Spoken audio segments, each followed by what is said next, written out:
ఖమ్మం పట్టణ ప్రజలకు క్యాన్సర్ మీకు లేనే లేదు అన్నాను. లేనే లేదు అన్న తర్వాత ఆమె అదే వారంలో మళ్ళీ ఆమె చెకప్కి వెళ్ళింది. చెకప్కి వెళ్ళినప్పుడు మనకి వరంగల్ మీటింగ్స్కి వెళ్ళినప్పుడు ఆ మీటింగ్స్కి వచ్చే సాక్ష్యం ఇచ్చింది ఏంటంటే క్యాన్సర్ మళ్ళీ వెళ్ళి చెక్ చేసుకునేటప్పటికి క్యాన్సర్ కంప్లీట్గా ఆమె బాడీలో లేదని. హల్లెలూయా. సో గమనించండి, అది ఎలా మరి మీరు ప్రార్థన చేయలేదు ఎందుకు? అదే చెప్తున్నాను, ప్రార్థన చేయక్కర్లేదు అన్ని విషయాలకి. అంటే ఇప్పుడు ప్రార్థన చేస్తే తప్పు కాదు. నేను ఇప్పుడు ఇంటికి వెళ్ళిన తర్వాత నా పిల్లలు వచ్చి అడగొచ్చు, ఫ్రిడ్జ్లోంచి అది తినొచ్చా అని.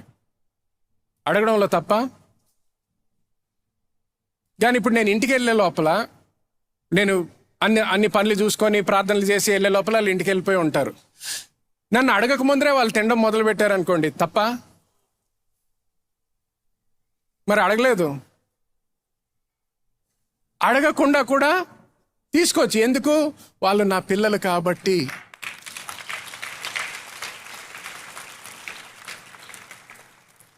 కానీ ఇంకొక రోజు నేను ఇంట్లో ఉన్నప్పుడు డాడీ ఆకలేస్తుంది అది తీసుకొని నేను తినొచ్చా అని అడగొచ్చు, అడగడంలో తప్పులేదు. కానీ ప్రతిసారి నేను లేదు అనేటప్పటికి అయ్యో ఇప్పుడు డాడీ లేడు కాబట్టి మనం తినలేము, తినకుండా అలా కూర్చొని ఉండాలి, అది తప్పు అవుతుంది. అర్థమవుతుందా? ఎందుకు? మీకు కావలసిన ఆహారం అంతా కూడా ఇంట్లో ఉన్నది. నేను చర్చి నుంచి రావడం లేట్ అయినా కూడా మీరు మాత్రం ఆకలితో ఉండక్కర్లేదు, నా కోసం వెయిట్ చేయాల్సిన అవసరత లేదు. అందరికి అర్థమవుతుందా?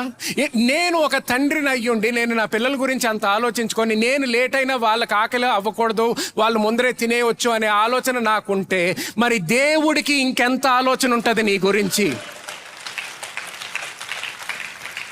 నువ్వు నీ తల్లి గర్భములో రూపింపబడక ముందరే నిన్ను ఎరిగి ఉన్నాడు అన్నాడు. హల్లెలూయా. ఒక గొప్ప ప్రణాళిక కలిగి ఉన్నాడు. ప్రణాళిక కలిగి ఉండి ఆ ప్రణాళికలో నెరవేర్చబడ్డానికి విషయాలు మర్చిపోతాడా? మర్చిపోడు. సో మన మనసు మార్చబడాలి, మనము ఆయనలాగా ఆలోచించడం మొదలు పెట్టాలి. ఎప్పుడైతే మనము ఆయనలాగా ఆలోచించడం మొదలు పెడతామో ప్రతి విషయము కూడా ఆయన ప్రత్యేక ప్రణాళిక ప్రకారము మన జీవితంలో ప్రతిదీ కూడా అనుభవించడం మొదలు పెడతాం. అందుకనే the renewed mind thanks and receives what the unrenewed mind keeps asking far.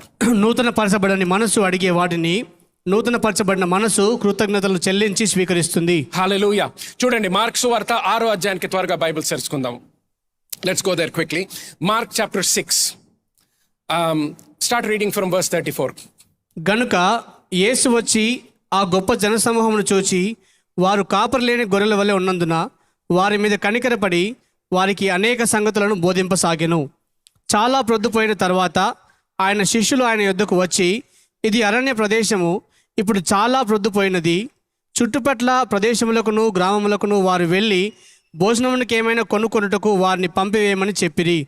అందుకైన మీరు వారికి భోజనము పెట్టుడనగా వారు, మేము వెళ్ళి 200 దేనారముల రొట్టెలు కొని వారికి పెట్టుదమా అని ఆయనను అడిగిరి. ఓకే, గమనించండి. సో అందరికి తెలిసినటువంటి కథ. లేట్ అవుతుంది, ఆ సమయానికి వాళ్ళు శిష్యులు వచ్చి యేసుక్రీస్తుని అంటున్నారు, ఆలస్యం అయిపోతుంది, ఎవరిని వాళ్ళ ఇంటికి పంపించేస్తే వాళ్ళకి కావాల్సిన ఆహారం వాళ్ళు చూసుకుంటారంటే 37వ వచనంలో చూడండి. And he answered and said to them, you give them something to eat. మీరు వారికి భోజనం పెట్టుడి అన్నాడు. చూడండి, ఈ వచనంలో you will see the difference between the thoughts of God and the thoughts of man, the mind of Christ, the mind of the flesh. కాబట్టి దేవుని తలంపులకి మానవుని తలంపులకి క్రీస్తు మనసుకు శరీర మనసుకు వ్యత్యాసం కనిపిస్తుంది. సో గమనించండి, ఇక్కడ దేవుని యొక్క తలంపు చూడండి. దేవుని యొక్క తలంపు ఏమంటున్నాడు? వాళ్ళని పంపించేయడం కాదు, మీరు వాళ్ళకి భోజనం పెట్టండి అంటున్నాడు. గమనించండి, యేసుక్రీస్తు శిష్యులు ఆయనతోనే ఉన్నారు. వాళ్ళకి భోజనం లేదని తెలుసు, వాళ్ళకి కిచెన్ లేదని తెలుసు యేసుక్రీస్తుకి. కానీ యేసుక్రీస్తు ఏమంటున్నాడు? మీరు వాళ్ళకి భోజనము పెట్టండి అంటున్నాడు. పెట్టండి అన్నప్పుడు వాళ్ళు ఇచ్చిన జవాబు చూడండి. ఇక్కడ ఏమంటాడు? Shall we go and buy 200 denarii worth of bread and give them something to eat. గమనించండి, వాళ్ళు చెప్పేది అదేదో సిన్సియర్ ప్రశ్న కాదు. ఓకే, వాళ్ళకి 200 దినారీ ఖర్చు పెట్టినా కూడా అక్కడ ఉన్న 1000 మందికి అది సరిపోదు అని వాళ్ళకి కూడా తెలుసు. సో యేసుక్రీస్తు శిష్యుల గురించి వాళ్ళకి ప్రత్యేకంగా తెలిసిన తర్వాత కూడా ఇటువంటి ఇన్స్ట్రక్షన్ ఎందుకు ఇస్తున్నాడు? You give them something to eat. మీరు వారికి భోజనం పెట్టుడి. సో ఇది గుర్తుపెట్టుకోండి. ఈ సంవత్సరం కూడా నువ్వు ముందుకి అడుగులు వేసే సమయంలో యేసుక్రీస్తు లేకపోతే దేవుడు నీకు ఇటువంటి ఇన్స్ట్రక్షన్స్ ఇవ్వడం మొదలు పెడతాడు. నీకు అటువంటి ఇన్స్ట్రక్షన్స్ వచ్చినప్పుడు నువ్వు శిష్యులలాగా నీ హృదయము గట్టిపరచుకోవచ్చు. నువ్వు శిష్యులలాగే నేను ఎలా చేయగలను, నాకే ఇవ్వడానికి లేదు, నేనే వేరే వాళ్ళకి ఎలా చేయగలుగుతాను, నా జీవితంలోనే నాకు లేదని నేను బాధపడుతుంటే నువ్వు ఇంకొకరికి సహాయం చేయమని ఎలా చెప్తావు? కానీ గుర్తుపెట్టుకో, ఆయన తలంపులు నీ తలంపులు లాంటివి కాదు.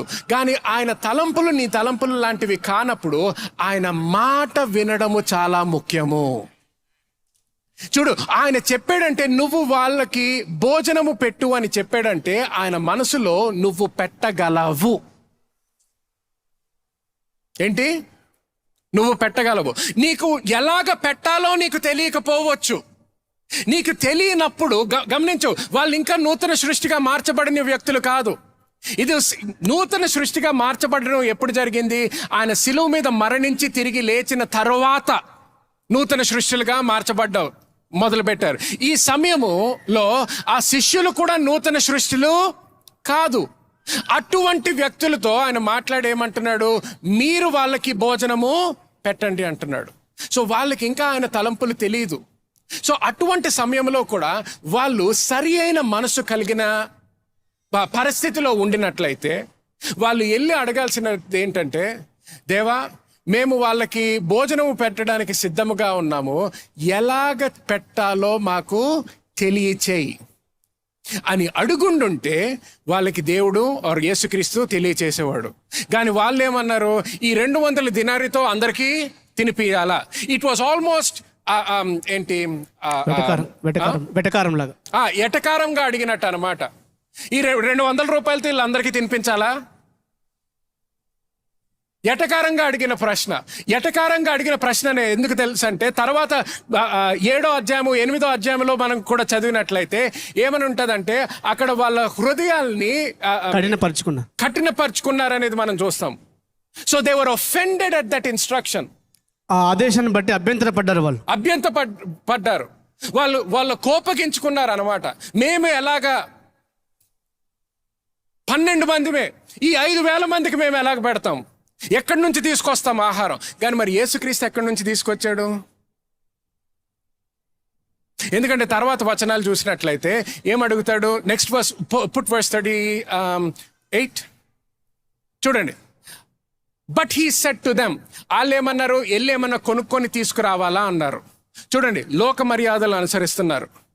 వాళ్ళు ఏమనుకుంటున్నారు? వీళ్ళందరికీ ఆహారం పెట్టాలంటే ఇప్పుడు మనం డబ్బు ఖర్చు పెట్టాలి, డబ్బు ఖర్చు పెట్టి వారు ఆహారం తీసుకొచ్చి అప్పుడు పెట్టాలి, లోక మర్యాదలు.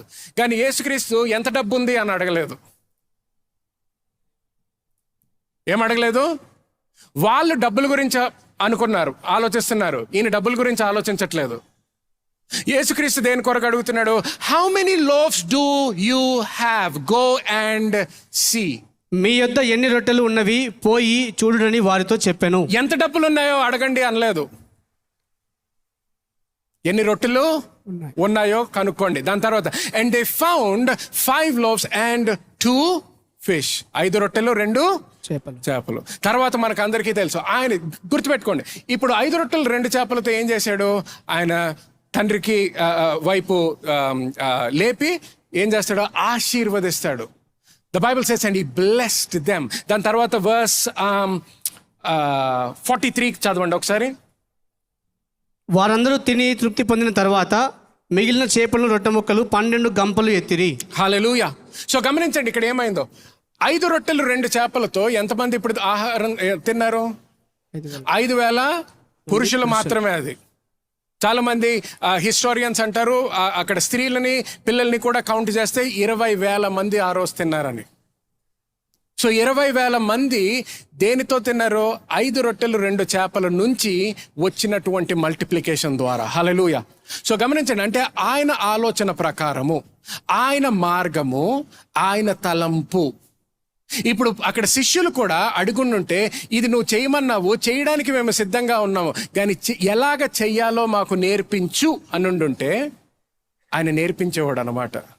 నేర్పించి చెప్పేవాడు. ఇప్పుడు 5 రొట్టెలు ఉన్నాయి కదా, చేతిలో తీసుకోండి. 2 చేపలు ఉన్నాయి కదా, చేతిలో తీసుకోండి. ఇప్పుడు దాన్ని ఆశీర్వదించు, ఇప్పుడు వడ్డించడము మొదలుపెట్టు. అప్పుడు అందరికీ కూడా వడ్డించేవారు.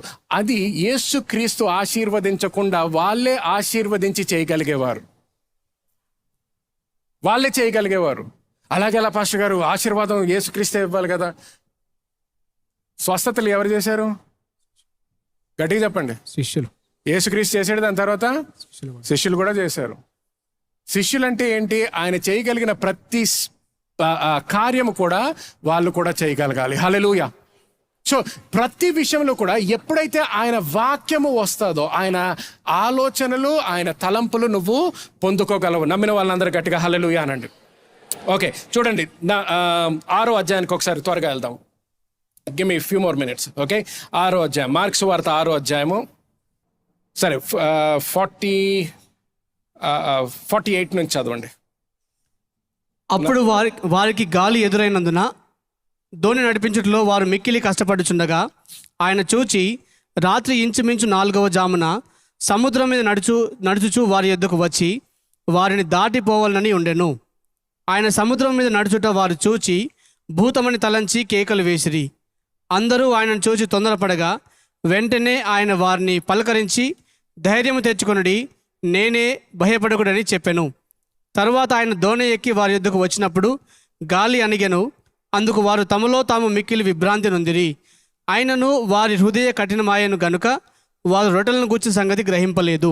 చూడండి, 51వ వచనం వరకు అన్ని అర్థం చేసుకుంటారు చాలా మంది. 51 ఇంకా 52 వచనాల్లో మళ్ళీ చాలా జాగ్రత్తగా గమనించండి ఏమని రాస్తుందో. మళ్ళీ చదవండి. తరువాత ఆయన దోణి ఎక్కి వారి యొద్దకు వచ్చినప్పుడు గాలి అణిగెను. అందుకు వారు తమలో తాము మిక్కిలి విభ్రాంతి నొందిరి. గమనించండి. సో యేసుక్రీస్తుని ఫస్ట్ చూసి భయపడతారు, కానీ యేసుక్రీస్తు మాట్లాడాలతో ఏమంటాడు? నేనే, మీరు భయపడొద్దు. దాని తర్వాత వచ్చి నడిచి ఇప్పుడు వాళ్ళతో పాటు కూర్చున్నాడు. వాళ్ళతో పాటు కూర్చోగానే అక్కడ ఉన్న గాలి అంతా కూడా అణిగిందంట. అణిగిన తర్వాత వాళ్ళు ఏం అనుభవిస్తున్నారు? ఇప్పుడు చదవండి. అక్కడ తమలో తాము మిక్కిలి విభ్రాంతి నొందిరి. విభ్రాంతి పొందిరి. ఇంగ్లీష్లో ఏమని ఉంటుందంటే, and they were greatly amazed in themselves beyond measure and they marveled. గొప్పగా ఆశ్చర్యపోయినారు వాళ్ళు. ఎందుకు ఆశ్చర్యపడ్డారు? ఎందుకంటే ఒకటేమో నీటి మీద నడుచుకుంటూ వచ్చాడు, రెండోది ఆయన పడవలోకి రాగానే అక్కడ గాలి అణిగిపోయింది. ఈ విషయాలన్నీ చూసేటప్పటికి వాళ్ళు బాగా ఆశ్చర్యపడుతున్నారంట. కానీ ఆశ్చర్యపడింది ఎందుకు? చూడండి, 52వ వచనము. ఆయనను వారి హృదయము కఠినమాయను గనుక. అందరూ గనుక అనండి. గనుక ఎందుకు ఆశ్చర్యపడ్డారంట? మళ్ళీ హృదయము కఠినమాయను గనుక వారు రొట్టెలను గూర్చిన సంగతి గ్రహింపలేదు. రొట్టెలను గూర్చిన సంగతి గ్రహింపలేదు. అంటే గ్రహించుండుంటే ఏమయ్యేది? సరే, ఇక్కడ గ్రహింపలేదు, కానీ గ్రహించుంటుంటే. చూడండి, వాక్యంలో రాసినప్పుడు కేవలం అక్కడ ఉన్నది చదవడం కాదు, ఎందుకు రాశాడో గుర్తించాలి. శిష్యులు గ్రహించలేదు. శిష్యులు గ్రహించినంత మాత్రాన నువ్వు గ్రహించకూడదని కాదు. శిష్యులు గ్రహించలేదు కాబట్టి వాళ్ళు ఆశ్చర్యపడ్డారు. కానీ గ్రహించుండుంటే ఆశ్చర్యపడకుండా ఉండాల్సిందే వాళ్ళు. మళ్ళీ చదవండి, ఎందుకు ఆశ్చర్యపడ్డారు? 52. అయినను వారి హృదయము కఠినమాయను గనుక. వాళ్ళ హృదయములు కఠినమైపోయినాయి అంట. హృదయములు కఠినమైపోయినాయి అంట. హృదయములు కఠినమైపోయినాయి కాబట్టి వాళ్ళు విశ్వసించలేకపోతున్నారు. వాళ్ళ చేతులారా అద్భుత కార్యము జరిగింది. ఇది చాలా ముఖ్యం, గుర్తుపెట్టుకోండి. అన్ని మర్చిపోయినా ఈ 5 నిమిషాలు సరిగ్గా వినండి. వాళ్ళ సొంత చేతుల ద్వారా అద్భుత కార్యములు జరిగినాయి. వాళ్ళ సొంత చేతులతో వాళ్ళు వడ్డించారు. 5,000 మందికి వడ్డిస్తున్నారు. కొంతమంది ప్రకారం 20,000 మంది. 1,000 మందికి వడ్డించిన తర్వాత కూడా గ్రహించలేదు. అందుకని ఇజ్రాయేల్ దేశం గురించి దేవుడు ఏమంటాడు? వాళ్ళు అద్భుత కార్యములు చూశారు, అనుభవించారు, కానీ మోషే ఒక్కడే మోషే ఒక్కడే తెలుసుకున్నాడు ఆయన గురించి. మోషే knew the ways of God. మోషే దేవుని మార్గమును ఎరిగినాడు. అర్థమవుతుందా? మార్గములు తెలుసుకున్నాడంట మోషే. ఇక్కడ కూడా శిష్యులు ఇజ్రాయెల్ దేశంలాగే ప్రవర్తించారు. శిష్యులు కూడా వాళ్ళ సొంత చేతులతో 5 రెట్లే ఉండినాయి కదా. నువ్వు కూడా చూసావు కదా. నువ్వు 5 కౌంట్ చేసావా? నేను కూడా 5. నువ్వు కూడా 5ఏనా? నేను కూడా 5. ఎన్ని చేపలు ఉండినాయి? 2ఏనా? నువ్వు కూడా 2ఏనా? 2. నువ్వు కూడా 2ఏనా? 2. నువ్వు కూడా 2. కానీ 1000 మందికి ఇస్తున్నావు, 1000 మందికి ఇస్తున్నావు, 1000 మందికి ఇస్తున్నావు, 1000 మందికి ఇస్తున్నావు. అందరూ తింటున్నారు. ఎంత కావాలంటే అంత ఇస్తున్నావు, ఇంకా వడ్డిస్తున్నావు. ఇదంతా జరుగుతుంది. కానీ వాళ్ళ మనసులు మాత్రము కఠినమైపోయినాయి అంట. సో వాళ్ళ మనసులు కఠినమైపోయినాయి కాబట్టి ఎలాగైతే మోషే ఒక్కడే దేవుని యొక్క మార్గం తెలుసుకున్నాడు పాత నిబంధనలో, అలాగా ఇక్కడ వాళ్ళు మార్గము తెలుసుకోలేదు, దేవుని యొక్క మనసు తెలుసుకోలేదు. దేవుని మనసు తెలుసుకోలేదు కాబట్టి యేసుక్రీస్తు అలాగా నీటి మీద నడుస్తుంటే ఇలా ఆశ్చర్యపడ్డారంట. అంటే దేవుని యొక్క కోరిక ఏంటి? యేసుక్రీస్తు అలాగా నీటి మీద నడుస్తున్నప్పుడు నువ్వు ఆశ్చర్యపడకూడదు. ఎందుకు ఆశ్చర్యపడకూడదు? ఈ లోక మర్యాదలు అనుసరింపొద్దు. ఈ కాలములాగా ఆలోచించొద్దు. అందరూ ప్రార్థన చేసుకోండి. దేవా, దేవా, అందరూ అడగండి. పరిశుద్ధాత్మ దేవా, పరిశుద్ధాత్మ దేవా, నా కళ్ళు విప్పబడును గాక, నా చెవులు విప్పబడును గాక, నా హృదయం నీ సత్యములో స్థాపించబడును గాక. Listen to me carefully. నేను అన్నాను కదా, ఈ లోక మర్యాదలు అనుసరింపొద్దంటే ఈ కాలము ఒక 100 సంవత్సరాల క్రితము జీవించే వాళ్ళకి ఇంకొక దేశంలో ఉన్న వాళ్ళతో వాళ్ళు ఏదన్నా చెప్పాలంటే వాళ్ళకి ఎలా తెలుసు? ఉత్తరం రాయాలి. ఉత్తరం రాస్తే కొన్ని రోజులు, ఒక్కొక్కసారి కొన్ని నెలల తర్వాత అక్కడ చేరుకుంటుంది. అప్పుడు వాళ్ళు మళ్ళీ ఏదో ఉత్తరం రాస్తారు. కొన్ని నెలల తర్వాత వాళ్ళ నుంచి నువ్వు వింటావు.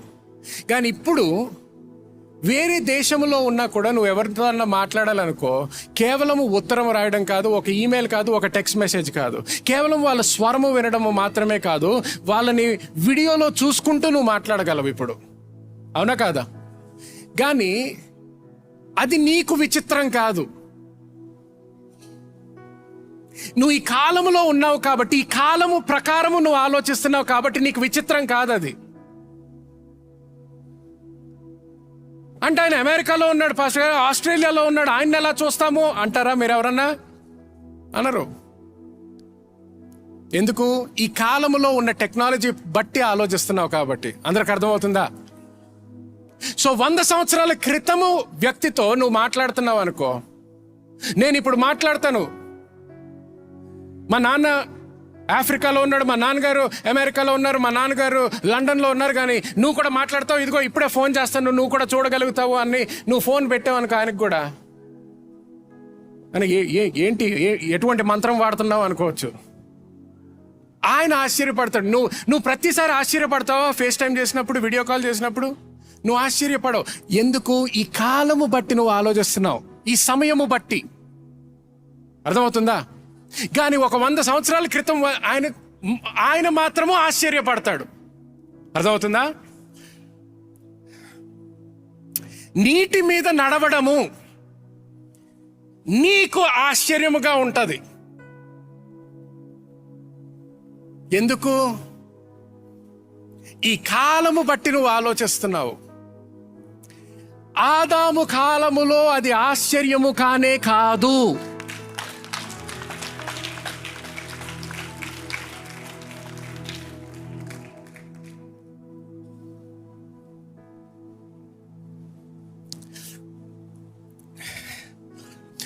యేసుక్రీస్తు వాళ్ళని చూసినప్పుడు వాళ్ళు కష్టపడుతున్నారంట. పడవలో రాసింది కదా, మర్చిపోయారు అప్పుడే? ఉందా లేదా? సో కష్టపడుతున్నారు. కానీ ఆయన వచ్చి కూర్చునేటప్పటికి ఏమైపోయింది? గాలి అణిగిపోయింది. అంటే ఏంటి? ఇప్పుడు కష్టము లేదు. ఎందుకు?